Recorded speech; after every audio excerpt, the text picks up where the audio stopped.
Right, so let's continue here now. The South African Association of Freight Forwarders has called for an urgent resolution of the wage negotiations.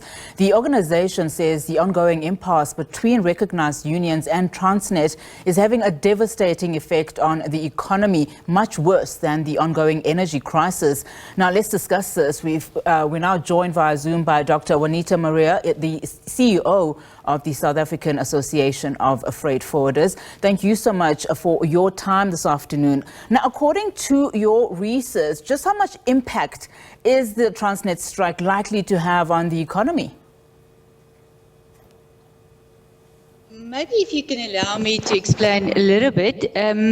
For us, a country is like a body. You've got the brain, which is the government, you've got the joints, which is the labor, and then you've got the different body parts, which is like the arm, the leg, the feet, and the hand. And that is for us the different sectorial or sectors.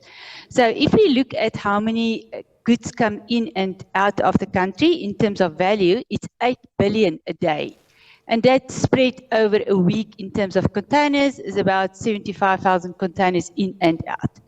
So if we go then further, we say the blood is like the supply chain. And in that, Transnet plays a very important role because they control the 9 exit and entry points. So if they bring, or there's a strike, we actually bring the whole body to a standstill. And I think that's what we put our heads around. Do they really understand the impact and the devastating effect if we're going to do on a strike, if we go on a strike?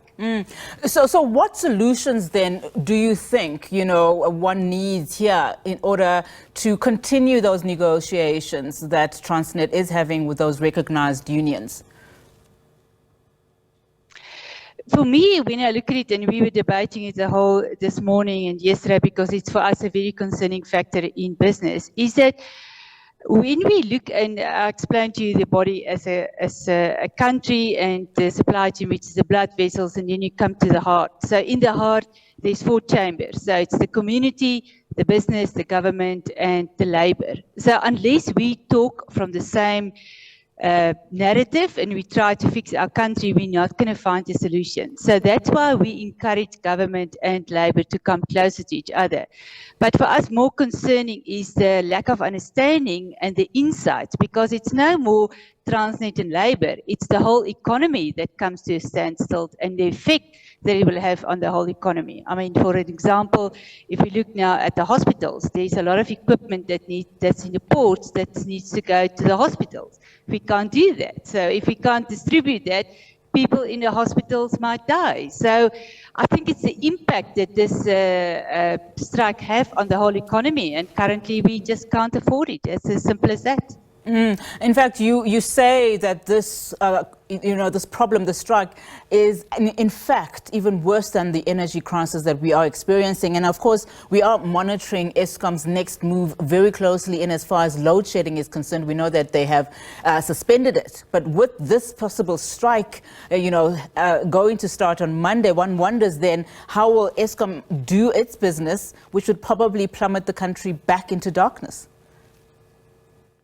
You're absolutely right. And that's what we from a business community was saying, is that we underestimate the linkages in the supply chain to the different sectors, and then how the inflow and the outflow works. Because, trade facilitation is built on the import and the exports, and that help us to, for a lack of a better understanding, to take the nutrients to the different body cells. And if we cut those nutrients off, which run via the supply chain, the body can just not function. And I think that's what we don't understand. Maybe it's a lack of, as I said, understanding, but it seems that the decision makers don't bring that into the context or understand the whole impact.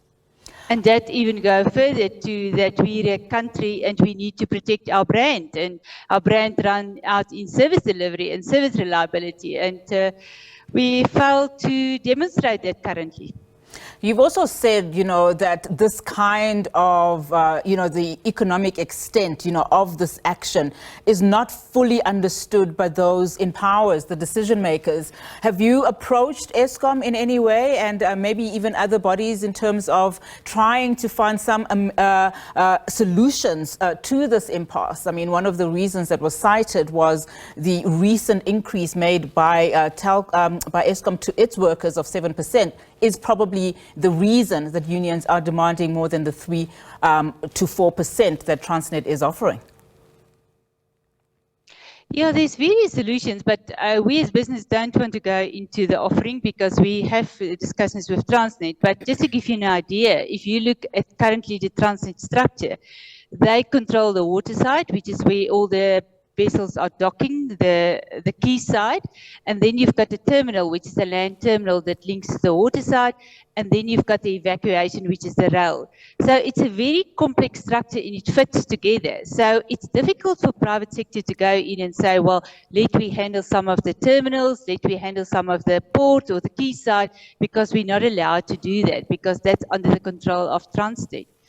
So yeah, we are in a, I don't want to overstress that or overemphasize that, but we need quickly a resolution, because if the ports are stopped for 1 day, it takes about 10 days for the business to recover in that. And we've seen it with the COVID, the looting, the riot, the cyber attack.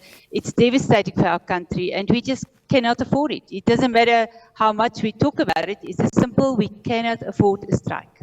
That is a shocking scenario to imagine that, for every number of days that the strike continues, you have to recover 10 days for the 1 day. Well, that is serious indeed. Thank you so much for unpacking that for us, Dr. Juanita Maree. Thank you so much.